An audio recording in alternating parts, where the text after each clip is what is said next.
Donald Trump's latest spectacular campaign, a third Gulf War, this time against Iran, has captured the world's attention. And in the process, many have lost sight of the other war Trump once promised to end in 24 hours: Russia's invasion of Ukraine. But the Iran conflict has triggered a chain reaction with significant consequences on Europe's eastern front. The closure of the Strait of Hormuz sent Ural's crude prices sharply higher, giving the Russian economy the breathing room it desperately needed. But after 4 years of war, Ukraine has developed its own tools of retaliation.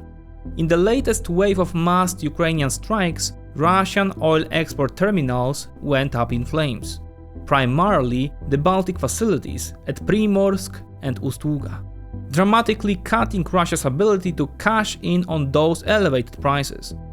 Russian chemical plants are also taking hits. Meanwhile, Kyiv is marketing something it knows better than almost anyone right now: expertise in drone warfare. And it's pitching that knowledge directly to Gulf states. Let's dive into that.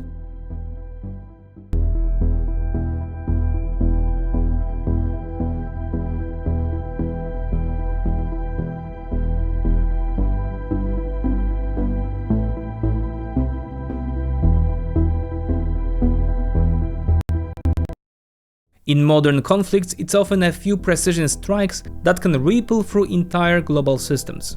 Within just a few days, strikes on Ust-Luga, Primorsk and Novorossiysk disrupted a significant share of Russia's oil exports, leaving dozens of tankers stuck waiting in the Baltic. This is where you see that war isn't only fought on the battlefield. Strikes on energy infrastructure immediately translate into commodity prices, global trade flows, and market conditions. And that's exactly why events like these are worth analyzing not just from a geopolitical perspective, but also through the lens of financial markets. This is where XTB comes in, an investment platform that gives you access to over 8,700 stocks and ETFs from around the world, including companies in the energy, industrial and technology sectors. You can invest commission-free up to 100,000 euros in monthly turnover and translate your geopolitical knowledge into action.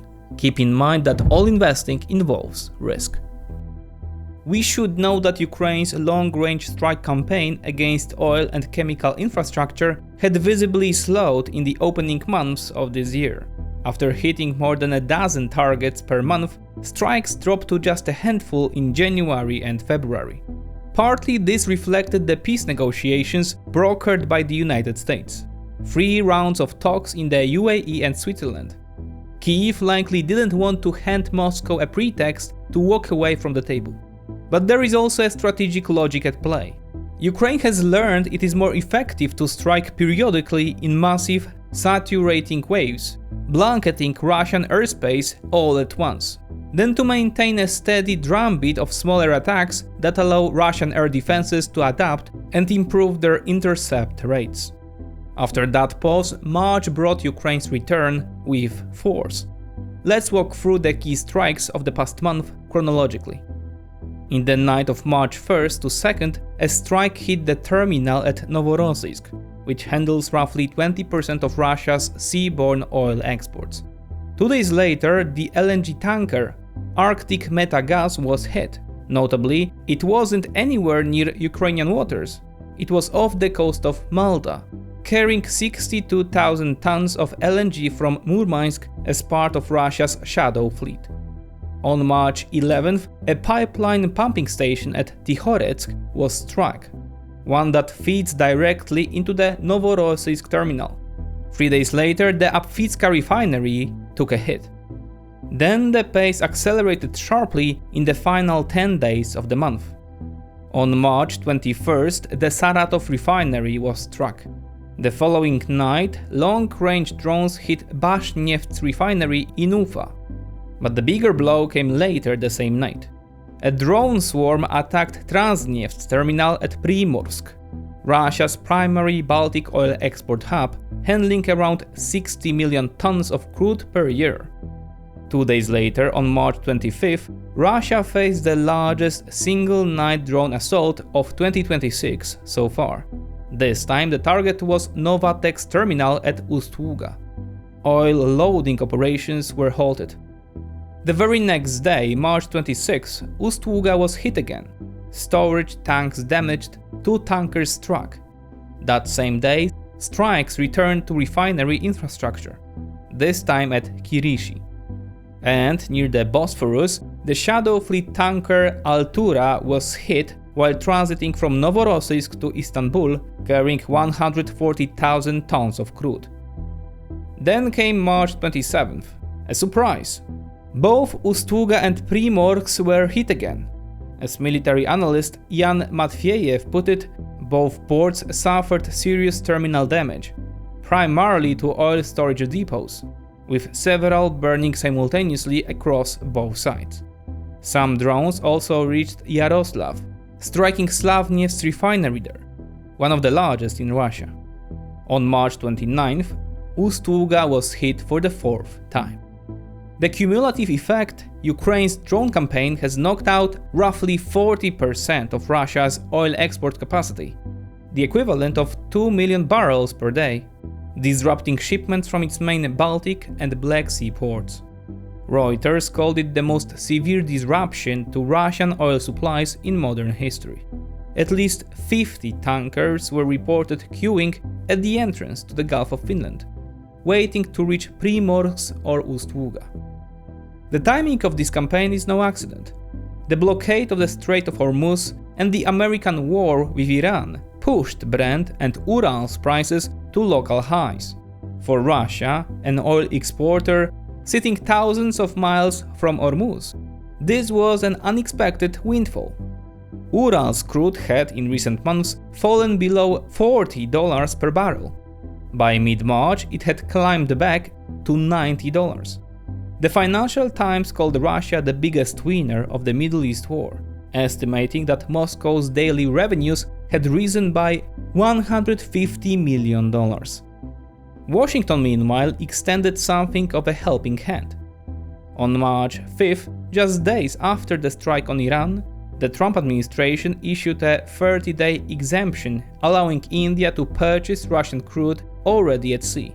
A week later, on March 12th, the Treasury Department published a general license covering Russian oil and petroleum products loaded onto tankers before March 12th, valid through April 11th.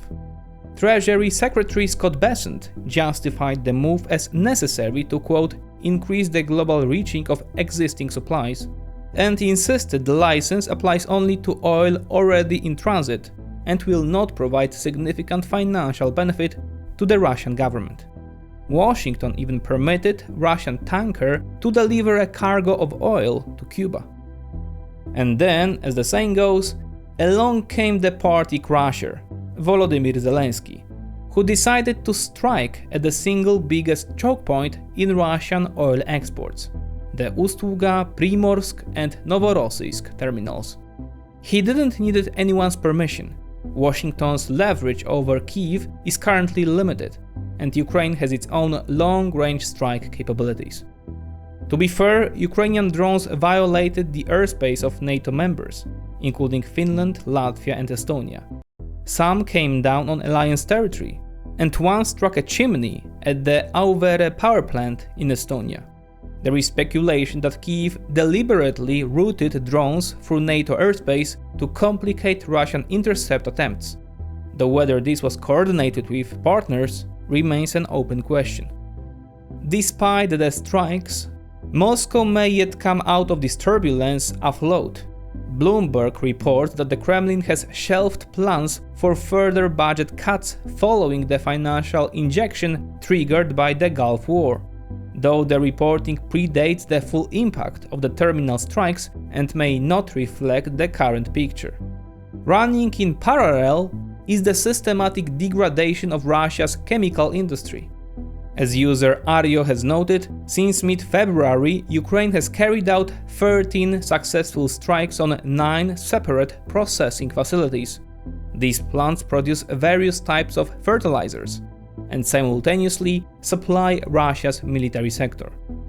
The target list includes Russia's largest methanol producer, JSC Metafrax Chemicals, nitrogen producers, PJSC Dorogobush, JSC Uralchem and PJSC Akron, and leading ammonia producers, PJSC Nevinnomysky Azot and GSC Toliati Azot. Also struck was GSC Promsyntes, a facility sitting squarely in the military supply chain, manufacturing explosives of various kinds. Several of these sites were hit using the FP-5 Flamingo missile, including the Promsyntes plant in Chapayevsk, roughly 1,000 kilometers from Ukraine's borders, as seen in this footage. The broader scale of Ukraine's medium and long-range strike campaign was mapped by analyst Clément Mollin, who documented over 350 Ukrainian strikes on targets in occupied territories in 2026 alone. According to his data, the strikes have targeted air defense assets, including Buk, Osa, Pantsir, Tor and S-300 systems, as well as rocket launchers and railway infrastructure. On the other side of the front line, Russia has shown no sign of letting up. On March 24th, Russia launched one of its largest single attacks on Ukraine. Over 550 drones rained down on Ukrainian cities, killing several people and wounding 40. In this footage you can see a Russian Geran, the Shahed equivalent, striking the center of Lviv. In that week alone, Russia deployed over 3,000 drones and 1,500 glide bombs. The barbarism continues unabated. One drone struck a maternity hospital in Odessa. Now back to the Middle East. The American-Israeli war against Iran was, broadly speaking, bad news for Kyiv.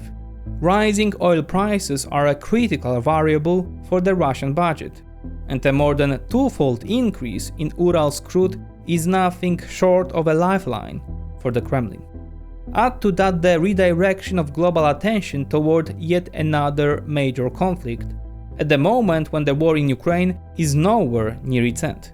It has even been reported that Washington was considering redirecting to the Middle East weaponry that NATO had purchased in the United States for Ukraine under the PURL, the Prioritized Ukraine Requirements List initiative. But Ukrainian Foreign Minister Andriy Sybiha has assured that for now no such threat is materializing. In that context, the intensified long-range strike campaign, this time aimed squarely at export terminals, was Kyiv's most natural form of damage limitation. But Zelensky is playing for higher stakes than that. In the wake of the Ukrainian drone offensive across the Middle East, Ukraine's expertise in countering and producing that class of weaponry, drones, has suddenly become a hot commodity. Our teams are already in the Emirates, Qatar, Saudi Arabia and on the way to Kuwait, Zelensky said, adding that over 200 Ukrainian specialists have deployed to the region. If a Shahed needs to be stopped in the Emirates, we can do it. It is a matter of technology, investment and cooperation. He also stated that Ukraine is currently capable of producing 2,000 interceptors per day. Kyiv is now working to translate that battlefield credibility into commercial agreements, deals that Zelensky describes as potentially worth tens of billions of dollars. Every successful strike on critical infrastructure in the Middle East only strengthens that pitch. Preliminary agreements have already been signed with Qatar, Saudi Arabia and the United Arab Emirates, including a 10-year deal with Doha. With a certain wink, one could argue that the Iranian-American war has, in part, become a proxy war for Ukraine and Russia. Ukraine is trying to exploit the pressure now bearing down on Iran's enemies for economic gain, while Russia is helping Tehran sustain its defense effort. That second claim rests not only on Moscow's long-standing partnership with the Ayatollah's regime, but also on more tangible evidence. One of Iran's latest scalps was a strike on Prince Sultan Air Base in Saudi Arabia. Several Americans were wounded in the attack, and a key E-3 Sentry early warning aircraft was destroyed. At the same time, Ukrainian intelligence claims that Russia had been regularly mapping the base in the days leading up to the strike. Linking Russia to these attacks is clearly convenient for Kyiv, but at the same time, such behavior from the Kremlin would hardly be surprising. On the ground, the past few weeks brought something unexpected: a localized Ukrainian offensive. Ukrainian forces struck in the Oleksandrivka sector, where the Dnipropetrovsk, Donetsk and Zaporozhye oblasts converge. By March 26, Ukrainian forces had liberated 9 settlements and recaptured, according to President Zelensky, approximately 470 square kilometers of territory. Independent analysts put the figure closer to 260 square kilometers. Either way, it marks Kyiv's first net territorial gain since 2023. The catalyst was the disruption of Starlink terminals smuggled by Russian forces. In early February, Ukrainian intelligence located over 2,400 Russian terminals and had SpaceX block them.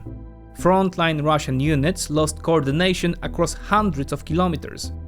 In Zaporozhye, the breakdown even produced a friendly fire incident. Ukraine had quietly concentrated its forces as far back as December, then struck in the window of Russian disarray. That said, while the gains are real, they do not constitute a strategic breakthrough. Russia, for its part, is intensifying pressure toward Huliaipole, the hub of Ukraine's recent advances, while pushing hard in Donbas and Kharkiv, returning to mass assault tactics at heavy cost to itself. In multiple sectors, small infiltration groups have given way to columns of tanks and armored vehicles. The Kremlin has concentrated its pressure particularly on what may be called the Donetsk Fortress Belt, the arc of cities shielding Słowiańsk, Kramatorsk and Konstantinivka, with enough force that Kyiv has begun mandatory evacuation of children from Słowiańsk, with the front line now roughly 20 kilometers away. And yet Ukrainian defenses have not collapsed. The killing continues without pause, and the casualty toll on both sides keeps climbing. Yuri Butusov, a respected Ukrainian war analyst, former war correspondent and journalist, now serving with the 13th National Guard Brigade Arcadia, and a man known for more realism than propaganda, puts it plainly. The overwhelming majority of Russian infantry is no longer capable of infiltration tactics. He elaborates as summarized by analyst Torgil. Russian infantry in the mass is no longer capable of independent assaults. Yes, there are still prepared attacks, there are still motivated men who can advance after training, but the overwhelming majority of Russian infantry simply cannot execute the infiltration tactics the Russian general staff is so proud of, because these are simply men with low combat capability. Yet Butusov is equally sharp in warnings against premature optimism. He notes that winter naturally favors drone operations. Quote, "Every winter the enemy simply suffers insane losses and cannot move the front. But in the warm months, when the greenery arrives, the dense vegetation, and it will arrive in April, the conditions for concealed infantry movement improve again. Very hard fighting will await us once more." He also returns to what he sees as burning structural problem: the reforms. Unfortunately, disorder and chaos in command is the primary cause of our losses. If there is constant chaos, if no one on the front knows who is responsible for a given sector, if commanders are rotated like chess pieces and no one knows who is accountable for what, battalion commanders and brigade commanders are already getting lost in it." Unquote. There should be no illusions. A prolonged American war with Iran will meaningfully improve the condition of the Russian economy. The same economy Kyiv has spent years trying to strangle. Strikes on oil terminals are, from Ukraine's perspective, the right and necessary form of damage limitation. But the question remains, how long can Kyiv sustain them? After the months-long assault on refineries in the second half of 2025, has Ukraine managed to rebuild a substantial arsenal of long-range strike weapons? The closing days of March suggest the answer may well be yes. And as for peace, Kremlin spokesman Dmitry Peskov has confirmed that trilateral talks between Russia, Ukraine and the USA have been suspended, apparently indefinitely, due to the war in Iran. Peace, as ever, proves to be an elusive mirage.